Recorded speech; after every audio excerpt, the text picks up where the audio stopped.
This week's episode is brought to you by Casper. Casper is a sleep brand that makes expertly designed products to help you get your best rest, one night at a time. At Casper, mattresses are cleverly designed for humans, engineered to mimic human curves, and provide supportive comfort for all kinds of bodies. You spend more than 1/3 of your life sleeping, so you should be comfortable, and Casper mattresses provide all the support the human body needs in all the right places. Casper brand mattresses combine multiple supportive memory foams for a quality sleep surface with just the right amounts of both sink and bounce. A breathable design helps you sleep cool and regulate your body temperature throughout the night, and with over 20,000 reviews and an average of 4.8 stars across Casper, Amazon, and Google, Casper is becoming the internet's favorite mattress. And you can be sure of your purchase with Casper's 100-night risk-free Sleep On It trial. So our family has obviously been using Casper stuff for a while, and one thing I don't think I've talked about much is the sheets. The sheets are comfortable, they fit the bed well and all that good stuff, but an underrated bonus is that they are designed to make it very easy to tell which end goes which way. Now this may seem like a little thing, but I have a long history of just sort of slapping sheets on willy-nilly because I don't know which way they're supposed to go. Upside down and backwards is a frequent result. But I never have that problem with the Casper sheets, and it's those little things that you really come to appreciate. So the deal we have for you is that you get $50 towards select mattresses by visiting casper.com/revolutions and using the promo code REVOLUTIONS at checkout. That again, $50 towards select mattresses by visiting casper.com/revolutions and using the promo code REVOLUTIONS. Terms and conditions apply.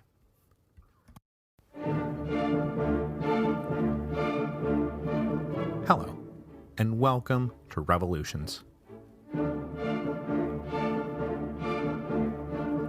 Episode 7.21, Cracking Down and Backing Down. Last time, we migrated over to Germany and discussed the explosive chain reaction set off by the March revolutions. This chain reaction included a war in Schleswig-Holstein, a major uprising of the Poles, and the organization of a pan-German parliament as the first step towards German unification. All of these reactions came back to the basic question of who would be in and who would be out of the German Union. And today, we will see what happens when we try to bring Bohemia into the mix. Because Bohemia was a territory that most every German nationalist figured, of course, would be included. And it would come as quite a shock when the Bohemians said, actually, we're not German, we're Czech, and we don't want to join your damn German Union.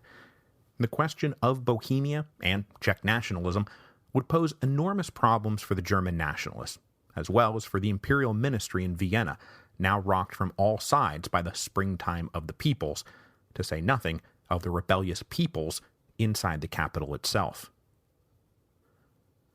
But before we can get to Bohemia, we need to return to that capital and deal with the fallout in Vienna from their great March revolutions, which we wrapped up on March the 15th, 1848.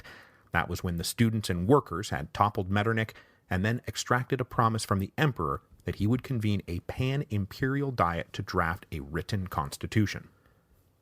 After this was all accomplished, the tension and violence that had surrounded the past few days dissipated, and life kind of returned to normal. But below the surface, new tensions would be growing among the victors of March, between the more conservative Viennese liberals, those are the guys who had spent the last few years writing erudite tracts on how to reform the empire, and the students and workers who could successfully claim credit for manning the barricades of the March Revolution, and who now wanted their just rewards.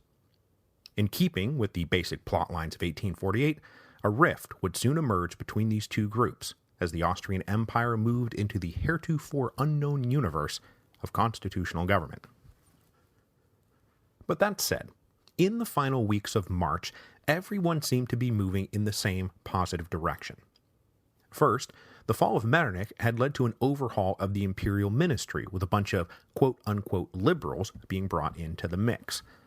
Finance Minister Kollerott, long seen as one of the most powerful anti-Metternich voices in government, was elevated to president of the ministry, while Baron Franz von Pillersdorf was brought in as Minister of the Interior. Pillersdorf was an old veteran of the upper rungs of the bureaucracy, and he had a well-earned reputation for talented administration and a willingness to push for reform. He had rubbed many conservatives the wrong way during his career, but that was exactly the sort of man that the times now required. Other quote-unquote liberals were brought in as well, but I won't bother you with their names because mostly I just want to make the point that I keep saying quote-unquote liberal because most of them weren't. What recommended them for these jobs is that they had been rivals of Metternich, which, by the 1840s, had become something of an erroneous synonym for liberal. But they weren't actually liberal in any sense of the word, as Vienna would soon discover. But they were at this point willing to take popular reforms to stabilize the government and satisfy the oh-so-recently insurrectionary population of the capital. For example, the ministry undertook a general dismantling of Metternich's oppressive secret police apparatus. Collerot had long clashed with Metternich over the secret police, but not from any great love of free speech. Mostly on fiscal grounds. He thought it was all way too expensive. And in fact, Collerot was about to learn just how little stomach he had for free speech. Accompanying this dismantling, though, the ministry also announced a general amnesty on March the 20th. So, in the streets of Vienna, this all looked like a great couple of first steps. So, out in the streets, they took a couple of more steps. While the new ministry was taking shape, the newly created Civic Guard and Academic Legion remained under arms and now undertook efforts to further organize and recruit. The students in Vienna in particular took enormous pride in their role in the recent insurrection, and membership in the Academic Legion was a huge badge of honor, so membership swelled. Meanwhile, the Civic Guard adjusted to its new role as the guarantor of law and order and property, which meant that they lacked some of the romantic enthusiasm that was surrounding the Academic Legion. Yes, the Civic Guard had played a major role in the overthrow of Metternich and conservative absolutism, but now their principal focus was on halting any further slide to social revolution. They wanted to keep the workers in the suburban slums and away from the property of the middle and upper classes. And they had to keep a sharp eye out, because it's not like the lot of the workers had been improved one iota by the March Revolution. It had in fact hurt them. All that rioting and factory smashing had stalled business even further, so jobs were in short supply, wages were way down, and anger was boiling over. Now, to try to ensure that the forces that had fought side by side during the March Revolution all remained on the same page after the March Revolution, two public committees self-organized themselves.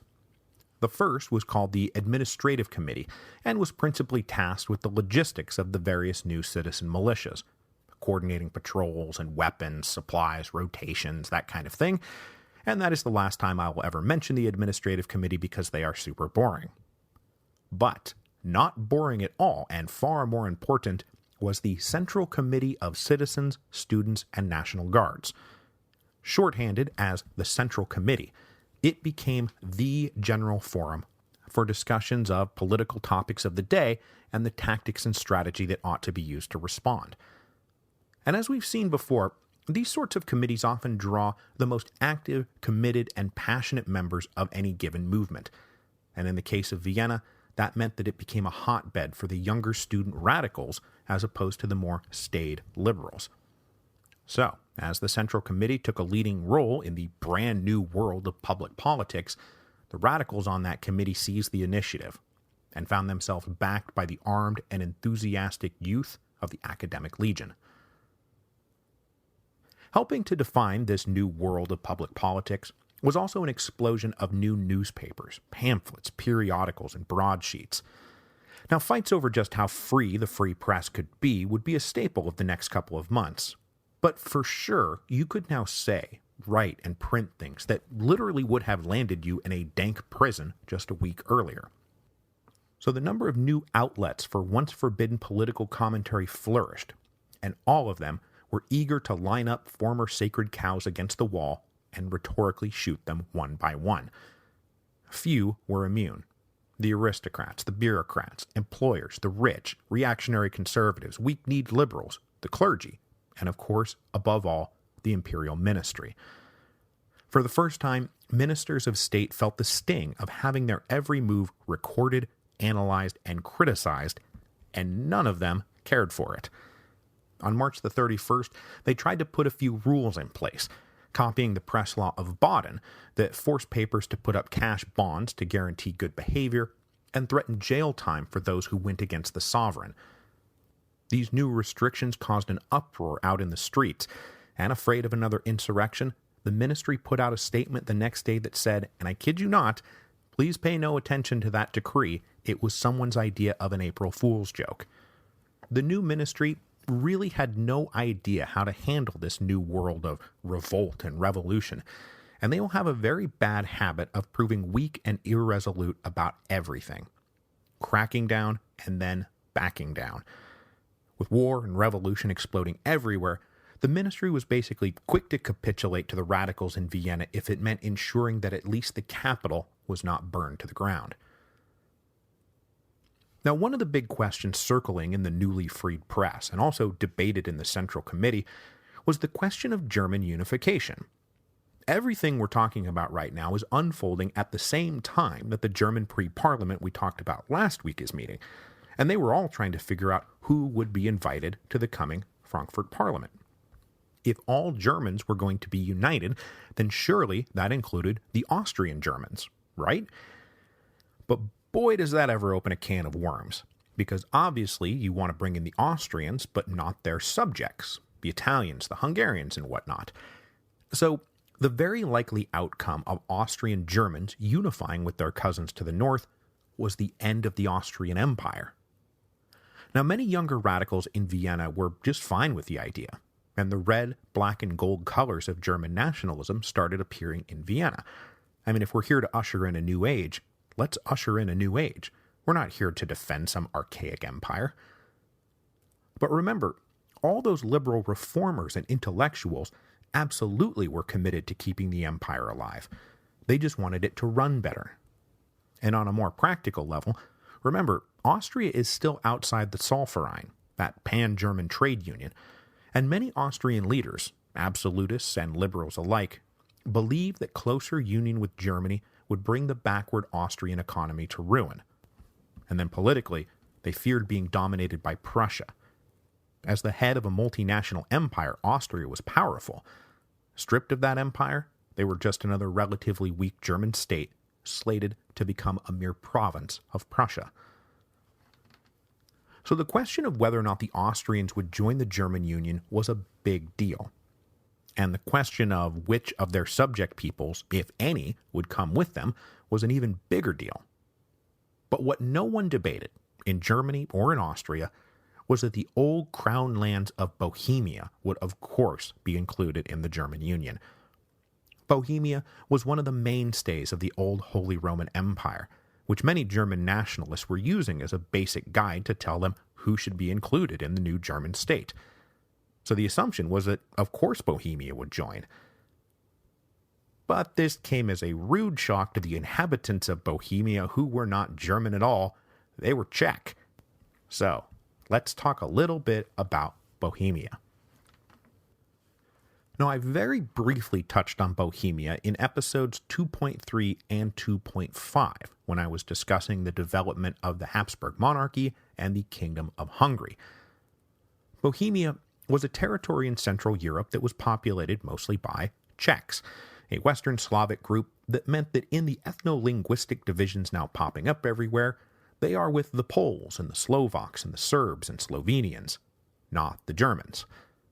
A strong constituent part of the Holy Roman Empire, though, the Bohemian Crown lands wound up including 3 territories, Bohemia, Moravia, and Silesia. Based out of their capital in Prague, the kings of Bohemia remained an independent rival of the Habsburg dynasty and managed to produce a few Holy Roman emperors themselves before the Habsburgs grabbed a hold of the thing and never let it go. The Bohemian crown itself eventually fell under Habsburg domination at the same time the Hungarian crown did, thanks to that all-important Battle of Mohács in 1526. What had happened is that thanks to convoluted marriage and inheritance treaties, in 1590 the kings of Bohemia briefly acquired personal title to the Kingdom of Hungary. But that claim was extinguished just 36 years later when the Ottomans came along, defeated the Hungarians at the Battle of Mohacs, and killed King Louis. So, another set of convoluted marriage and inheritance treaties led the Hungarians to declare Ferdinand I their king, and at the same time led the Bohemians to do the same. So the Habsburgs came into possession of the crown lands of both Bohemia and Hungary all at once, all at the same time. Battle of Mohacs, 1526. Very important. But this is all happening just as the Protestant Reformation is unfolding, and not quite 100 years later there was a big push among the native Czech Bohemians to break away from the Catholic Habsburgs. But unfortunately, they suffered a major defeat at the Battle of White Mountain in 1618, which simultaneously ended the chances of Bohemian independence and started the 30 Years' War. But we are not going to fall into that particular quagmire. Now, in the wake of the Battle of White Mountain, many native Bohemian nobles were stripped of their lands, and all of that land was redistributed amongst the German allies of the Habsburgs. Now, this is not to say that all the landowners across the Bohemian crown lands were German, but it did lead to a dynamic where a majority of the native Czech population had foreign German landlords. So, fast forward past a bunch more history and the Prussian acquisition of Silesia, etc., and Bohemia is still a constituent part of the Austrian Empire. Not counting those noble German landlords, the vast majority of the population was Czech, except for a very specific ring of territory to the far north, west, and south, where Bohemia neighbored Germany proper. Now, no one called it this yet at the time, but in case you're wondering, yes, this ring is the infamous Sudetenland that became so important in the 1930s as a precursor to World War II. Another quagmire we're not going to fall into. But though the vast majority of the population was Czech, German was the official language of law, administration, business, and education. Germans made up the majority of the landowning nobility. Germans owned what few factories existed. Germans were the bureaucrats running the show on behalf of Vienna. Germans filled out the ranks of the clergy. So the German liberal nationalists meeting in Frankfurt were not even going to think twice about extending an invitation for Bohemia to join the unification of Germany. But this is the springtime of the peoples, and the Czechs are not going to be super interested about unifying with the Germans. Now, though they are going to reject union with Germany, it's not like the Czechs were super thrilled about their position inside the Austrian Empire.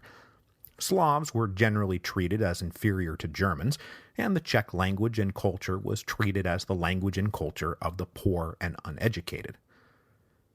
But as had happened across Europe in the aftermath of the Napoleonic Wars, an intellectual movement inside Bohemia promoting Czech national consciousness had flourished in the 1820s and 1830s and 1840s. Its aim was to foster a sense of pride in the Czech identity, but also pride in the Slavic identity generally, as they were basically mistreated everywhere they lived. Now, of course, because the Czechs are living in the Habsburg Empire, this project had to be mostly cultural. It focused on language and music and the arts because they couldn't broach political topics too openly. But as was happening over in, say, Hungary, it's clear that the promotion of Czech nationalism was setting the stage for later political action.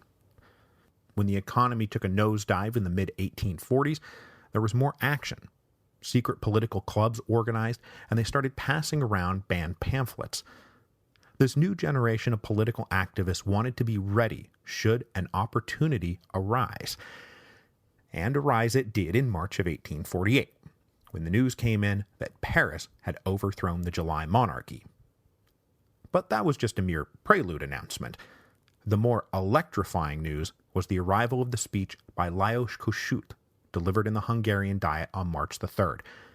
That so-called opening address of the revolution got the political activists in Prague up and moving. The opportunity had arisen. So events in Prague unfolded much as events did in other areas, but with one major difference. For the moment, Prague was peaceful.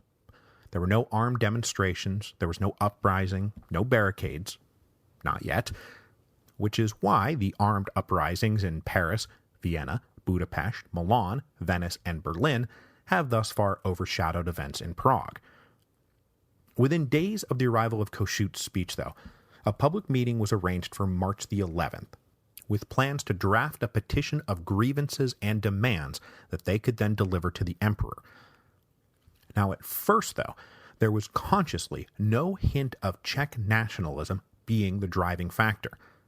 There were plenty of ethnically German radicals and liberals who lived in Prague, and for the moment, the Czechs didn't want to alienate them.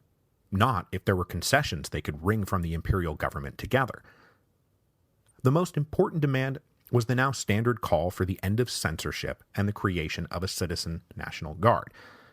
The local twist, though, was that they also demanded the administrative reunion of Bohemia and Moravia, which had been kept separate for quite a while.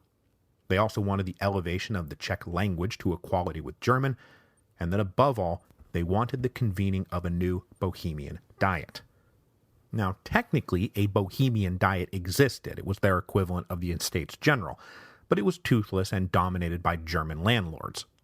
What they wanted now was a genuinely representative assembly that genuinely represented all the old Bohemian crown lands. So this was all hammered out at a large public meeting on March the 11th, at the end of which a committee of about 20 men was appointed to draft an official version of the petition. But unlike in Vienna, where the radicals got a hold of the Central Committee, the committee in Prague wound up dominated by liberals. Soon dubbed the St. Václav Committee, hopefully I'm pronouncing that right, they intentionally kept radical voices out, and then started striking and revising a number of demands. They dropped a call to aid workers and changed abolish serfdom with reform the status of the peasants. They also inserted statements about ensuring private property rights and changed the call for a parliament to the renewal of the estates to avoid concerns in Vienna that they were trying to break away from the empire. Though technically only appointed to draft the petition, the St. Václav Committee was on its way to becoming something of a quasi-official government in Prague once the imperial governor lost his grip first on events and then on power. So when did the governor start losing his grip? Well, at the same moment the governors in Budapest, Milan, and Venice started losing their grips. On March the 15th, word reached Prague of the uprising in Vienna and the fall of Chancellor Metternich. After that, all bets were off. And this just so happened to also be the day that the final petition was published and posted across the city for signatures. And suddenly, the words Constitution and liberty were in the air everywhere.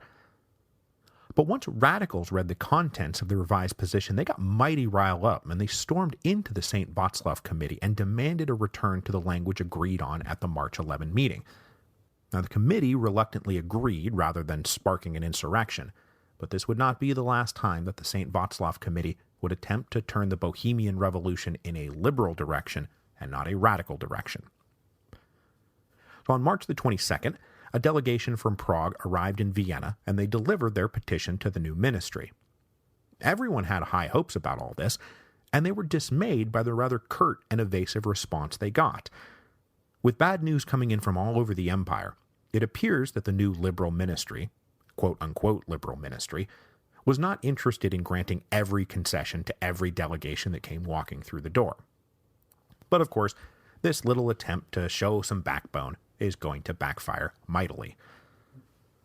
When the delegation got back to Prague, the St. Václav Committee was incensed by the dismissal. So, they came back with an even stiffer and more confident petition saying, no, we want the unity of all Czech lands. We want free elections to a Bohemian parliament that shall not, repeat not, bear any resemblance to the old feudal diet. Then they sent a second delegation back up to Vienna, and this time they got a slightly better response, but still not very satisfying. On April the 8th, the ministry offered a few concessions.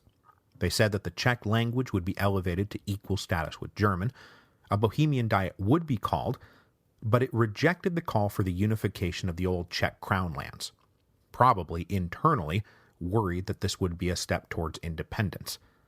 And this was as far as the government was willing to go. These unsatisfying answers from Vienna started to further embolden more strident Czech nationalists in Prague. Dropping any pretense, political clubs started forming composed of Czechs pushing Czech goals. The Germans were kept out. This increasingly pro-Czech, anti-German movement got a major shot in the arm on April the 11th, when a patriotic historian turned politician named František Palacký, and I'm really hoping I got that one right, published his famous Letter to Frankfurt. Palacký was a well-known and well-respected liberal intellectual, and he was invited to the Frankfurt pre-parliament to join them as a delegate. And it frankly did not occur to them that he would decline. But not only did he decline, he did so publicly and stridently. The gist of his letter was, "Are you kidding me? I am a Czech, a Slav, and a very proud one. We Czechs take no interest in German affairs, and we have no intention of Bohemia unifying with Germany. So, what do you think about that?" The Letter to Frankfurt is a hugely important founding document in the history of Czech nationalism, and it threw down a pretty sizable gauntlet, because inside Bohemia, there were rich and influential Germans who absolutely wanted to join the new German Union. With not a little bit of racism underpinning their attitude, many German liberals and radicals in Frankfurt and Vienna took these Slavic assertions of national dignity as an obnoxious and uncalled-for hindrance to the glorious unification of Germany, and therein would lay the seeds of an interesting twist, whereby the Slavic nations of the Habsburg Empire would soon be rallying to its defense. But that is all for later, and only after Prague does go into revolt and is bombed into submission. For now, though, we have to head back to Vienna, where the Bohemian question was far from anyone's mind. What was on everyone's mind in Vienna in April of 1848 was, hey, where is that pan-Imperial Diet we were promised? And where the heck is our constitution? In this new age of radical journalism, the papers were flying off the presses, and the ministry was coming under heavy criticism for dragging their feet. Suddenly, under very public fire, President Minister Kollerot did not even last a month in office before saying, "I cannot work like this," and he resigned his post on April the 19th. This would kickstart a revolving door of ministers at all positions, as no one who was brought in seemed able to satisfy both the imperial family and the people of Vienna, and usually pleasing one meant enraging the other. But it's not like the radical papers were wrong in this case. The ministry had been slow-walking the convening of that pan-imperial diet, just hoping to stall long enough that they wouldn't ever have to face the arrival of, gasp, constitutional government. But this is 1848, so fat chance of never having to face it. On April the 14th, a mass meeting organized by the Central Committee was held at the Odeon Theater, where a radical petition was read out demanding a constitution. It's been a month. We have heard nothing. This drumbeat for a constitution then merged with a drumbeat out in the working class quarters over looming rent payments. You see, in Vienna, you had to pay your rent in advance every 3 months, and at this moment in April of 1848, the rent is coming due. But obviously, work and wages have been awful lately, and nobody could afford to pay their rent, and so a movement got going demanding that the government provide some relief. If not outright canceling the rent, then at least lower it. So on April the 17th, another mass meeting, again organized by the Central Committee, issued a demand to the ministry that rent in the city should be reduced by 25%. This slip into social revolution started making the Viennese liberals uneasy. Rent is, after all, a sacred and inalienable right of the property holder to determine, and they started to regret that maybe things had gotten out of hand since March. Who knew where things were now headed? To try to head things off, the ministry decided to rush out a constitution to answer the political question to hopefully avoid answering the social question. Led by Interior Minister Pillersdorf, a group of ministry officials got together and cobbled together a constitution, using bits and pieces from other European constitutions, principally from Baden and Belgium. The result was kind of a mess that would leave no one satisfied. First, the constitution was now being handed down by the benevolent emperor rather than growing up from the sacred sovereignty of the people. So right away we've got a big problem. Then, the details did not really point to popular government at all. There would be two houses of parliament, a lower house elected by the people, but then also an upper house, composed of men either appointed by the emperor or elected by the wealthiest landowners, and it wasn't yet clear which. These two houses would then have to agree on any new law. And even if they did agree, the emperor wielded an absolute veto, and reserved the right to dismiss Parliament whenever he wished. Now, it was written in that no imperial decree could be legal unless co-signed by the ministry, but then you scan down and see, oh right, the emperor has the right to appoint his own ministers. Parliament will have nothing to do with it. So the Constitution is looking like it'll shape up to be the same old imperial absolutism, except screened by the thinnest veneer of parliamentary pageantry. But wait, it's not like the old conservatives are happy about this Constitution, because accompanying it was a long bill of rights that checked off every liberal box. Freedom of speech, assembly, freedom of the press, equality before the law, there were rules against arbitrary imprisonment, the works, the whole liberal grab bag. And in that sense, the Pillersdorf Constitution was one of the most liberal in Europe. But when it was promulgated, everyone focused on what they did not like rather than what they did. The Pillersdorf Constitution was promulgated on April the 25th, 1848, and though its arrival was initially cheered, it soon came in for heavy criticism, especially from the members of the Central Committee and the rank and file of the Academic Legion. Their biggest complaint was that rather than calling a popular assembly to draft the Constitution, as they had been promised, the ministry had just gone and written one, violating the very principle of popular sovereignty. More specifically, they wanted truly democratic elections with no property requirement, and they wanted just one single house of parliament. They did not like the idea of the people's voice being muted by rich imperial lackeys in the upper house. So in the first week of May, nightly demonstrations started up that took the form of mobs walking the streets and arriving at the various residences of the ministers, and then singing satirical songs and heckling them from the streets. This had the effect of leading most of the ministers to resign on May the 4th, and Pillersdorf being elevated to president minister. Now this seemed like a promising development to the men of the Central Committee. Pillersdorf seemed like a man who could be reasoned with.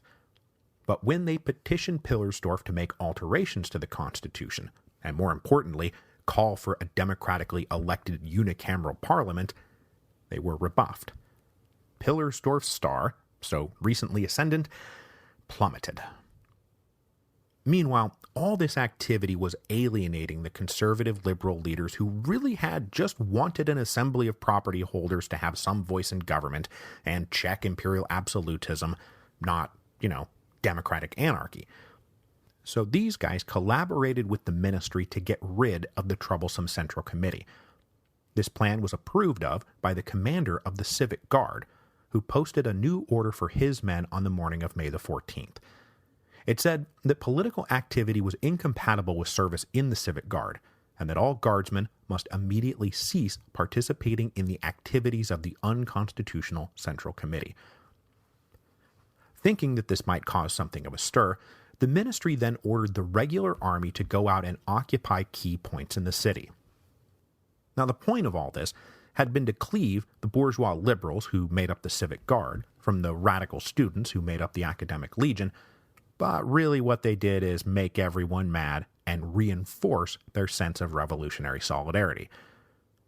On the morning of May the 15th, the Central Committee convened for a large session. They voted that they were too constitutional, and then took 3 demands to the ministry. First, you must rescind this order about the Guard in politics. Second, you must withdraw the army from Vienna and allow the Civic Guard to patrol the city and keep security. Third, you can only ever call in the army if the Civic Guard requests it. The ministry accepted these demands and said, yeah, we'll talk it over. But as they talked, 10,000 workers streamed into the city and surrounded the palace, and they were still angry. Nobody had done anything to help them. By dusk on May the 15th, the palace was under virtual siege, and demands were moving from the narrow confines of the issue over whether or not guardsmen could participate in politics to calls for a democratic parliament and reform of the Pillersdorf Constitution, and then maybe stuff for the workers. In the face of this latest near insurrection, the ministry caved completely. They tried to crack down, and then they backed down. That's what they do. They agreed to all three demands, and then they said that to further calm things in Vienna, we will hold democratic elections for a single-chamber parliament who will debate, amend, and approve the Pillersdorf Constitution. And this, let me tell you, was a huge and very unexpected victory for the student radicals of the Central Committee. With this latest very public uprising and very public embarrassment, the imperial family decided that they had had quite enough of Vienna. On May the 17th, the emperor and his wife set out for a customary afternoon carriage ride out in the country, and they just kept going. Then a few hours later, the rest of the extended imperial family, the cousins and the aunts and the uncles, themselves slipped into carriages and rode away. The next day, Vienna woke up and discovered that the imperial family had flown the coop, and they did not, in fact, stop flying until they reached Innsbruck, some 300 miles away. Now settled at the safety of their palace in Innsbruck, the emperor issued a proclamation on May the 20th, blaming a small faction of anarchists for all the trouble since March, and stating that the imperial family could not in good conscience return to Vienna until this element had been purged. News of the flight of the imperial family angered radicals and conservatives alike. Conservative residents of Vienna were mad that the emperor had more or less abandoned them to those radical anarchists, but the student radicals, those radical anarchists, were convinced that they were on the right side of history. They believed that the emperor had ratified their demands, and now they felt betrayed. With his feeble-mindedness something of an open secret, it was believed that he had been kidnapped by reactionary members of his family. They also suspected that this was a coordinated prelude to a crackdown. And indeed it was.